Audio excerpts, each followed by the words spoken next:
नमस्ते दोस्तों, कैसे हैं आप। मैं Sujit Kumar incredible IAS academy में आपका हार्दिक स्वागत करता हूं।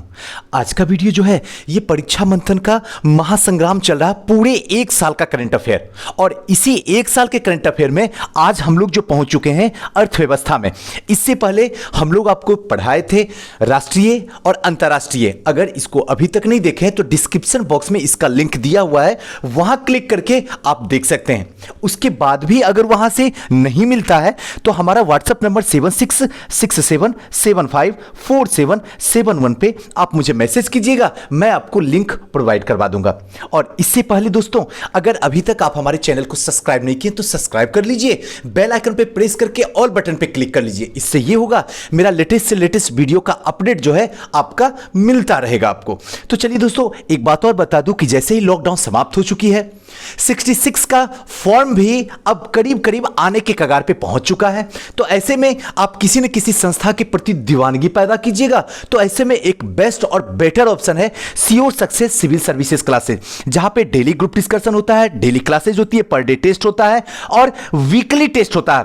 और सबसे बड़ी बात, सबसे कम फीस में बीपीएससी के बदलते पैटर्न के अनुसार से हम लोग सिखाते हैं, जिससे कि ज्यादा से ज्यादा बच्चों का सिलेक्शन हो सके। और इसके साथ साथ में दोस्तों एक न्यूज और भी दे दूं कि 27 सितंबर से हम लोग का टेस्ट सीरीज जो है लॉन्च हो रहा है।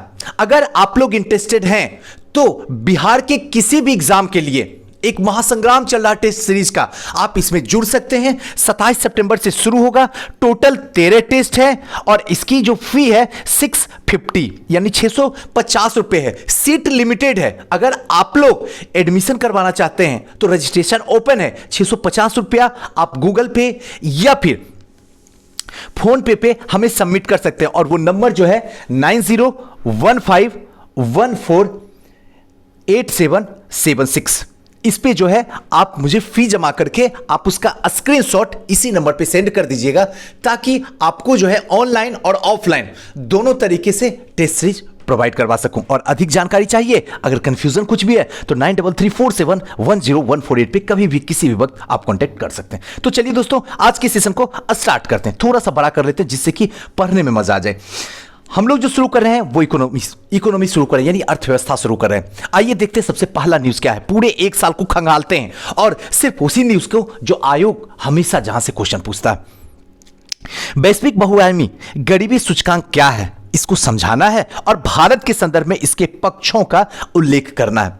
आइए इसको प्रीलिम्स और मेंस दोनों तरीके से दिमाग में रखते हैं। हाल ही में संयुक्त राष्ट्र विकास कार्यक्रम यानी कि यूनाइटेड नेशनल डेवलपमेंट प्रोग्राम यानी कि यूएनडीपी तथा export poverty and human development initiative यानी कि ओपीएचआई ने संयुक्त तत्वाधान में वैश्विक बहुआयामी गरीबी सूचकांक यानी कि global multi dimensional poverty index 2020 यानी कि जीएमपीआई का रिपोर्ट अब जारी कर गई। इस रिपोर्ट का जो शीर्षक है cheating pathway out of multidimensional poverty. ध्यान रखिएगा, cheating pathway out of multidimensional poverty, ये शीर्षक है, इंडेक्स है जो जारी किया गया ग्लोबल मल्टी डायमेंशनल पॉवर्टी का, उसका जो है ये शीर्षक है। तो इसको ध्यान रखिएगा प्रीलिम्स पॉइंट ऑफ व्यू से। और अचीविंग द एसडीजी यानी कि charting pathway out of multidimensional poverty achieving the SDGs का रिपोर्ट के अनुसार 107 विकासशील देशों में 1.3 बिलियन लोग जो है बहुआयामी गरीबी से प्रभावित हैं। यह रिपोर्ट यह बता रहा है कि 107 विकासशील जो देश हैं, जो विकसित होने के कगार पे हैं, यानी विकास पूरा तरीके से चल रहा है उनका, उसमें 1.3 बिलियन लोग जो हैं कहीं ना कहीं गरीबी रेखा से जूझ रहे हैं, यानी गरीबी से प्रभावित हैं।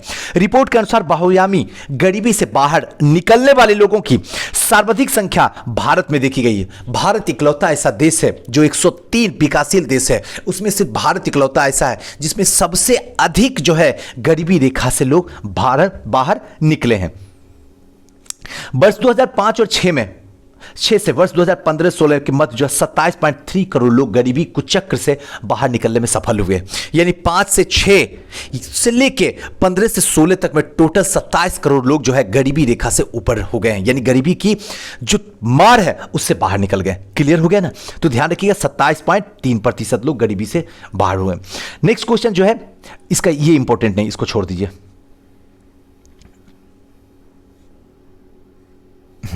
चलिए इसको देखते हैं। नमूना पंजीकरण प्रणाली रिपोर्ट क्या है, इसको थोड़ा सा समझते हैं। नमूना पंजीकरण प्रणाली है क्या? नमूना पंजीकरण प्रणाली एक जनसांख्यिकीय सर्वेक्षण है। ध्यान रखिएगा, बहुत इंपॉर्टेंट है, बहुत इंपॉर्टेंट।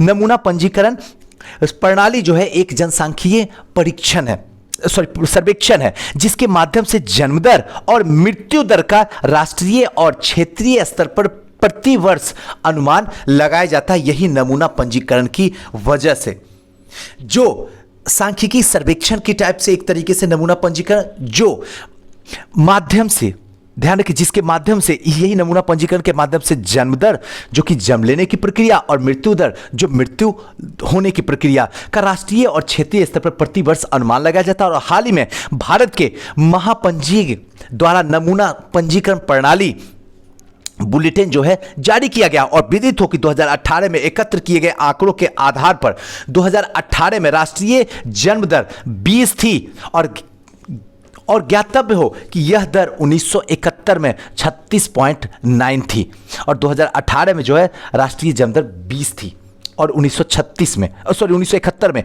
36 थी। जन्म दर की सूची में बिहार जो है इस बार सबसे ऊपर है। जन्म दर में अगर देखा जाए तो बिहार सबसे ऊपर है और बीपीएससी की अगर तैयारी कर रहे हैं तो आपके लिए इंपॉर्टेंट हो गया, ध्यान रखिएगा। जन्म दर का अगर देखा जाए तो बिहार सबसे ऊपर है, जबकि सबसे निचले स्थान पे अंडमान निकोबार 11.2 है और बिहार 26.2 पे है। 1971 में मृत्यु दर 14.9 थी जो 2018 में घट के 6.2 हो गई है। 71 और 18 में घट के सीधे आधा हो गई है। छत्तीसगढ़ की मृत्यु सबसे ऊंची है, छत्तीसगढ़ में जो है मृत्यु सबसे ज्यादा होती है, जबकि दिल्ली में सबसे कम है मृत्यु दर। 2018 से 1971 तक 2018 से 1971 तक 129 की तुलना में शिशु मृत्यु दर 32 थी। सबसे अधिक मृत्यु दर जो है मध्य प्रदेश में होती है। शिशु मृत्यु दर सबसे अधिक मध्य प्रदेश में, बहुत इंपॉर्टेंट है ये जो है, एकदम ध्यान रखिएगा। सबसे अधिक मृत्यु दर जो है मध्य प्रदेश में है 48 है और जबकि सबसे कम जो है नागालैंड में सिर्फ 4 है, सिर्फ 4। चलिए, संयुक्त राष्ट्र की गरीबी संबंधित रिपोर्ट में भारत के पक्ष का उल्लेख करें। अब थोड़ा सा देखते हैं, ये इंपॉर्टेंट इसलिए है क्योंकि हाल ही में संयुक्त राष्ट्र का एक रिपोर्ट के अनुसार वर्ष 2006 से 2016 पूरे 10 साल के बीच में लगभग 27.5 करोड़ लोग जो है गरीबी रेखा से क्या हो गए हैं, बाहर निकल गए। ऊपर ही बता चुका हूं आपको। विदित हो कि भारत में स्वास्थ्य, स्कूली शिक्षा समेत विभिन्न क्षेत्रों में प्रगति से लोगों को गरीबी से बाहर निकालने में पूरी तरीके से मदद मिली है। संयुक्त राष्ट्र की रिपोर्ट के अनुसार वर्ष 2005 और 6 में भारत के करीब 64 करोड़ लोग जो हैं करीब 55.1% गरीबी में थे और यह संख्या घट के 2015-16 में 36.9 करोड़ पर आ गई है। इस प्रकार भारत में बहुआयामी यानी कि विभिन्न स्तर और उक्त 10 मानकों के पिछड़े लोगों को गरीबी से बाहर निकालने में उल्लेखनीय ये क्या हुआ है, प्रगति किया है। इस दौरान खाना पकाने का ईंधन, साफ सफाई, पोषण जैसे क्षेत्रों में मजबूती सुधार के साथ गरीबी सूचकांक के मूल्यों में सबसे बड़ी गिरावट आई है और संयुक्त राष्ट्र विकास कार्यक्रम यानी कि यूएनडीपी और export poverty and human development initiative के द्वारा जो तैयार की गई वैश्विक बहुआयामी है उसकी गरीबी सूचकांक जो है जारी की गई। तो अगर क्वेश्चन आपसे प्रीलिम्स का पूछेगा कि गरीबी सूचकांक कौन जारी किया है तो आपको बताना होगा कि राष्ट्रीय विकास कार्यक्रम यूएनडीपी और export poverty and human development initiative दोनों ने मिलकर जो है वैश्विक स्तर पर जो है गरीबी सूचकांक को जारी किया। बहुत इंपॉर्टेंट है, ध्यान रखिएगा। चलिए नेक्स्ट आते हैं, विश्व निवेश रिपोर्ट 2020 भारत के संदर्भ में इसको देखना है और समझना पूरे अच्छे तरीके से। विश्व निवेश रिपोर्ट 2020 16 जून 2020 को अंगटाड यानी कि United national conference and development द्वारा विश्व निवेश रिपोर्ट 2020 जारी की गई है। ध्यातव्य है कि विश्व निवेश रिपोर्ट का यह 30वां संस्करण है। जो ये रिपोर्ट निकाला जा रहा है ये 30वां संस्करण है। इसका मुख्य विषय है international production beyond the pandemic. ध्यान रखिएगा, इसका जो मुख्य विषय है बहुत इंपॉर्टेंट है, ये इंपॉर्टेंट है। International production beyond the pandemic था। अब वर्ष 2019 में शीर्ष एफडीआई प्राप्त करने वाले देश इस प्रकार हैं, जो सबसे सिर्फ है, सबसे ऊपर जो है यूएसए, दूसरा चीन, तीसरा सिंगापुर, चौथा नीदरलैंड, पांचवा आयरलैंड 78 बिलियन डॉलर के साथ। विदित हो कि भारत इस सूचकांक में 9वें स्थान पे है। वर्ष 2019 में भारत के कुल एफडीआई का अंतर प्रवाह जो है 51 बिलियन डॉलर रहा और भारत का 9वां स्थान हासिल हुआ। क्लियर है? चलिए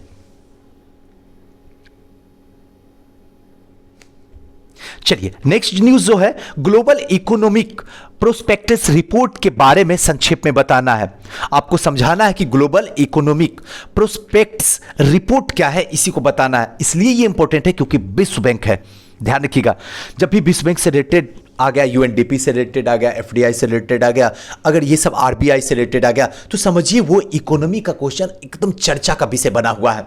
कुछ ऐसी बातें होती है ना जो एकदम कंफर्म होता है, इतना ही पढ़ना, लिमिटेड पढ़ना, यहीं से आएगा और यहीं से हमको सही तरीके से जवाब देके निकल जाना। कुछ स्टूडेंट ऐसे होते हैं, ये मैगजीन वो मैगजीन, यहाँ वहाँ, ये चुटका वो चुटका, उसकी नोट्स उसका नोट्स, ये वो पता नहीं क्या क्या कर लेते हैं। सब कुछ होता है फिर भी रिजल्ट नहीं आता। एक मिनट जिंदगी को रोक के सोचो, कुछ तो जरूर तमाशा हो रहा है अंदर, और वो तमाशा सिर्फ यही हो रहा। कुछ ऐसे पॉइंट है ना, अगर हमारे साथ चल रहे हो ना, तो उस पॉइंट को पकड़ो कि आयोग कहां से क्वेश्चन फेंक रहा। क्वेश्चन सिर्फ यहीं से फेंक रहा। अगर ये पता है तो सही हो जाएगा, ये पता नहीं है तो फिर गए काम से। आइए लौट के चलते हैं। ग्लोबल इकोनॉमिक प्रोस्पेक्ट्स रिपोर्ट क्या है? विश्व बैंक यानी कि वर्ल्ड बैंक ने ग्लोबल इकोनॉमी प्रोस्पेक्ट्स रिपोर्ट जारी कर दिया है। तो याद रखिएगा, अगर प्रीलिम्स में पूछेगा ग्लोबल इकोनॉमी प्रोस्पेक्ट्स कौन जारी करता है, तो आपको बताना होगा विश्व बैंक जारी करता है। गौरतलब है कि कोविड-19 ध्यान रखिएगा, को मतलब कोरोना, VI मतलब वायरस, D मतलब डिसीजेस, 19 का मतलब 2019 में ये जो है चर्चा में आया था। बढ़ते प्रसार और तबाह होती अर्थव्यवस्था के कारण प्रभावित हो रहे लोगों की स्थिति का आकलन करने का पता चलता है। वर्ष 2020 में लगभग 60 मिलियन लोग गरीबी रेखा से नीचे की श्रेणी में आ सकते हैं। 2020 में 60 मिलियन लोग गरीबी रेखा से नीचे की श्रेणी में आ जाएंगे। वाणिज्यिक ऋणदाताओं के द्वारा जो की जा रही देरी से कम आय वाले देश गरीबी की दलदल में फंसते जा रहे हैं। अधिकांश वाणिज्यिक ऋणदाता जो हैं, जैसे अमेरिका, यूरोप, जापान, चीन, खाड़ी देश जैसे उन्नत अर्थव्यवस्था से संबंधित है। रिपोर्ट के अनुसार उभरते बाजार और विकासशील अर्थव्यवस्था वाले देश स्वास्थ्य संकट, प्रतिबंध, व्यापार, निर्यात, पर्यटन में गिरावट इत्यादि जैसी समस्याओं का सामना ये सब कर रहे हैं, जिसकी वजह से इनका स्तर जो है दिन प्रतिदिन गिरता हुआ जा रहा है। क्लियर? चलिए अब ये जो है इंपॉर्टेंट है हमारे लिए, बहुत इंपॉर्टेंट न्यूज है। ये न्यूज क्या है? 15वें वित्त आयोग का अंतरिम रिपोर्ट संक्षेप में लिखना है। क्या है 15वें वित्त आयोग का अंतरिम रिपोर्ट? इसको थोड़ा सा देखते हैं। फरवरी 2020 में 15वें वित्त आयोग ने संसद के समक्ष अपनी अंतिम रिपोर्ट जो है प्रस्तुत कर दी। वित्त आयोग ने 15वां जो वित्त आयोग है उसने संसद के समक्ष अपना अंतरिम रिपोर्ट सुपुर्द कर दी, जिसमें केंद्र और राज्यों के मध्य जो है राजस्व विभाजन का विस्तृत विश्लेषण या विशेषण के विभिन्न जो सिफारिश है वो की गई थी। एनके सिंह की अध्यक्षता में, ये इंपॉर्टेंट है, ध्यान रखिएगा, 15वें वित्त आयोग की अध्यक्षता किसने की? तो ध्यान रखिए अध्यक्षता तो एनके सिंह के गठित 15वें वित्त आयोग ने अपनी अंतरिम रिपोर्ट लगभग पूर्ववर्ती आयोग यानी कि 14वें वित्त आयोग की सिफारिशों को संरक्षित रखा है। ध्यातव्य हो कि आयोग के विभाजन जो है आयोग का विभाजन जो है योग्य राजस्व में वित्त वर्ष 2020 और 21 हेतु राज्यों के लिए 41% हिस्सेदारी की सिफारिश की गई है। कहने का मतलब कि यहां पे जो है आयोग ने जो विभाजन किया है राजस्व का वो 2020 में और 21 में राज्यों के लिए 41% हिस्सेदारी की सिफारिश की। राज्यों को जो है 41% हिस्सेदारी केंद्र देगा, जो कि अब तक 42% थी 42%, लेकिन की जाएगी 41%। उल्लेखनीय है वित्त आयोग के अनुसार राज्यों की हिस्सेदारी में हो रही कटौती से साधारणतः पूर्ववर्ती जम्मू कश्मीर राज्य के हिस्से बराबर हैं, जो कि 0.85% थी। केंद्र के हिस्सेदारी में बढ़ोतरी का मुख्य कारण जो है नवगठित केंद्र शासित प्रदेश जम्मू कश्मीर और लद्दाख को सुरक्षा और अन्य आवश्यकताओं की पूर्ति करना। और ये जो कम की गई कटौती की गई है राज्य के लिए, पहले 43 को 42 जो किया गया है, इसका सीधा सा उद्देश्य यह है कि कटौती करके जो दो नवगठित नया केंद्र शासित प्रदेश बने हैं जम्मू कश्मीर और लद्दाख, इनको आवश्यकताओं की जो सुरक्षा है, इनकी आवश्यकताएं हैं, इसको पूर्ति किया जा सके। नेक्स्ट जो है वीडियो आधारित ग्राहक पहचान प्रक्रिया क्या है। वीडियो आधारित, थोड़ा सा इसको देखने की कोशिश करते हैं। ये कुछ भी नहीं, भारतीय रिजर्व बैंक ने केवाईसी मापदंडों को संशोधित करते हुए बैंकों और अन्य ऋण देने वाली संस्थाओं को वीडियो आधारित ग्राहक पहचान प्रक्रिया का उपयोग करने की अनुमति दी है। अब जो है ग्राहक को वीडियो आधारित जो है पहचान करने की प्रक्रिया की आरबीआई ने जो है जारी किया है। विदित हो कि इससे अब दूर बैठे हुए व्यक्ति को भी वीडियो के जरिए यानी केवाईसी हो सकेगी और ग्राहक को जल्द से जल्द सेवाएं दी जाएगी। अब क्या है, आपको बैंक में आने की कोई जरूरत नहीं है, दूर बैठे हैं, वीडियो के थ्रू केवाईसी जो है हो जाएगी वीडियो के थ्रू ही और ग्राहक को जल्दी से सेवा प्रदान की जाएगी। उल्लेखनीय है कि VCIP सहमति आधारित होगी और इसमें डिजिटल तकनीक बैंकों के दूसरे रेगुलेटेड संस्थाओं के लिए आरबीआई ने केवाईसी नियमों का पालन करना और भी आसान कर दिया जाएगा और हो भी जाएगा। विनियमित संस्था यह सुनिश्चित करना होगा कि VCIP वीडियो की रिकॉर्डिंग तिथि समय के साथ सुरक्षित तरीके से संग्रहित की जाए और साथ में जो आप वीडियो रिकॉर्डिंग कर रहे हैं उसका डेट, उसका समय, सब कुछ जो संरक्षित और वो वीडियो जो संरक्षित करके अपने पास रखा जाए। ग्लोबल रिस्क रिपोर्ट 2020 के बारे में कुछ बताइए, क्या है ग्लोबल रिस्क रिपोर्ट 2020, उसको थोड़ा सा समझाते हैं। जनवरी 2020 में विश्व आर्थिक मंच ने दावोस में ग्लोबल रिस्क रिपोर्ट, ध्यान रखिएगा, दावोस में जो है विश्व आर्थिक मंच ने दावोस में जो विश्व ग्लोबल रिस्क रिपोर्ट 2020 जारी कर दिया और ये रिपोर्ट जो है WEF द्वारा 21 से 24 जनवरी तक दावोस में वार्षिक सम्मेलन में आयोजन करने से पहले इसको जारी की गई थी। दावोस कहाँ है तो ध्यान रखिएगा, दावोस जो है स्विट्जरलैंड में है। क्लियर है ना, थोड़ा सा मैप तो देख लीजिए तो और आसानी से आपको समझ में आ जाएगा। रिपोर्ट के अनुसार अगले दशक में, यानी अगले दशक का मतलब अगले 10 साल में पर्यावरण से संबंधित संभावित शीर्ष 5 जोखिम है। ये सारा रिपोर्ट बताया, जो दावोस में दिया गया रिपोर्ट है उसमें पर्यावरण से संबंधित कुछ भविष्य की अगले 10 साल में जो है 5 जोखिम भरी रिपोर्ट है। पहला जो है बाढ़ तूफान जैसी चरम मौसम की घटनाएं जो है होने वाली है अगले 10 साल में। दूसरा जो जलवायु परिवर्तन को रोकने के लिए अनुकूलन की विफलता होगी। तीसरा जो भूकंप, सुनामी, ज्वालामुखी विस्फोट, भूचुंबकीय तूफान जैसी प्रमुख जो है प्राकृतिक आपदाएं होगी। तीसरा जो है प्रमुख जैव विविधता को नुकसान और पारिस्थितिक तंत्र का पतन होगा। और नेक्स्ट जो है मानव निर्मित पर्यावरण ये क्षति और आपदाएं होगी, जो मानव के निर्मित जो पर्यावरण है की क्षति होगी और यहाँ पे बहुत सारी आपदाएं आएगी अगले 10 साल में, ऐसा माना जा रहा है। क्लियर, चलिए अब आते हैं, बहुत ही इंपॉर्टेंट न्यूज़ है, इसको थोड़ा सा देखते हैं, चर्चा में रहा है। क्या है पीएम केयर फंड, क्या है इसको थोड़ा सा समझते हैं। हाल ही में भारत सरकार ने कोविड-19 के महामारी के द्वारा उत्पन्न किसी भी प्रकार की आपातकालीन या संकटपूर्ण स्थिति से निपटने हेतु आपात स्थितियों में प्रधानमंत्री नागरिक सहायता और राहत कोष की स्थापना की है। कोष के बारे में पीएम केयर फंड के सार्वजनिक धर्मार्थ ट्रस्ट के, जिसके अध्यक्षता प्रधानमंत्री हैं, अन्य सदस्यों के रूप में रक्षा मंत्री, गृह मंत्री, वित्त मंत्री इसमें शामिल है। गौरतलब है कोष में राशि की सीमा निर्धारित की गई है, जिसके परिणाम स्वरूप बड़ी संख्या में लोगों ने योगदान करने में सक्षम होंगे। बड़ी संख्या में कॉर्पोरेट रिस्पॉन्सिबिलिटी के तहत योगदान हुआ। अगर कहा जाए तो, अगर राजनीति ना करूं तो एक रियलिटी बताऊं तो यहां पे जो राशि आई, जो अलग से फंड बनाया गया पीएम केयर फंड्स, उसमें राशि तो आई लेकिन ये कभी नहीं पता चल पाया कि वो राशि गई कहां। कभी कोई बताने के लिए कोई तत्पर नहीं हुआ। लेकिन हाँ, इतना तो जरूर हुआ कि जो लोग प्रधानमंत्री केयर फंड में पैसा डाले उन्होंने स्क्रीनशॉट लेके अपना नाम कमाने के लिए फेसबुक से लेके व्हाट्सएप तक और यूट्यूब तक पूरी सोशल मीडिया पे छा गए कि हमने इतना दिया, हमने इतना दिया, प्रधानमंत्री राहत कोष में हमने इतना दिया, हमने उतना दिया। लेकिन कभी प्रधानमंत्री ने आपको आके ये नहीं कहा कि हमने आपको पैसा को कहां लगाया, चुनाव में लगाया या लोगों की गरीबी को दूर करने में, उनकी जो बेसिक नीड थी कोरोना की वजह से जो खराब स्थिति हो गई उनमें लगाया। कहीं कोई चर्चा नहीं है, कभी चर्चा हो भी नहीं कर सकती है। कोई राजनीति नहीं कर रहा हूं, ये आप भी सोच सकते हैं। आप ये कह सकते हैं कि प्रधानमंत्री जो है ऐसा कैसे कर सकते हैं। सर, करने का तो कुछ भी कर सकते हैं, और ऐसे प्रधानमंत्री ना करेंगे तो और हिंदुस्तान में कैसे प्रधानमंत्री करेंगे, जिनका कोई भी वक्तव्य सही होता ही नहीं है।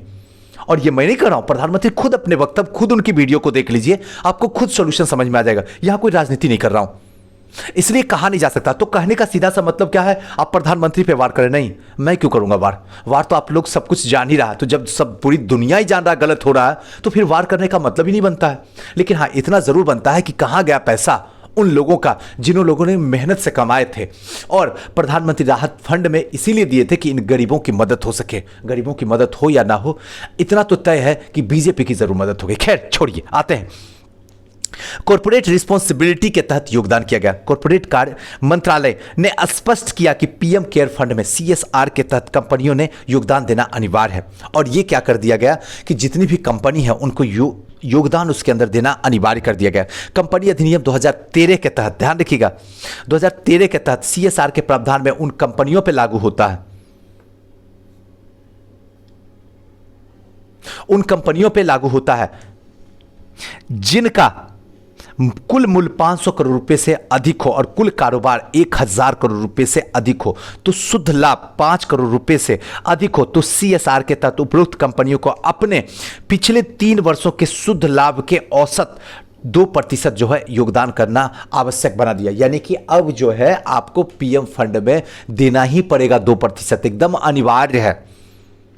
अब प्रधानमंत्री राष्ट्रीय राहत कोष क्या था, थोड़ा सा एक झलक देख लेते हैं क्या है।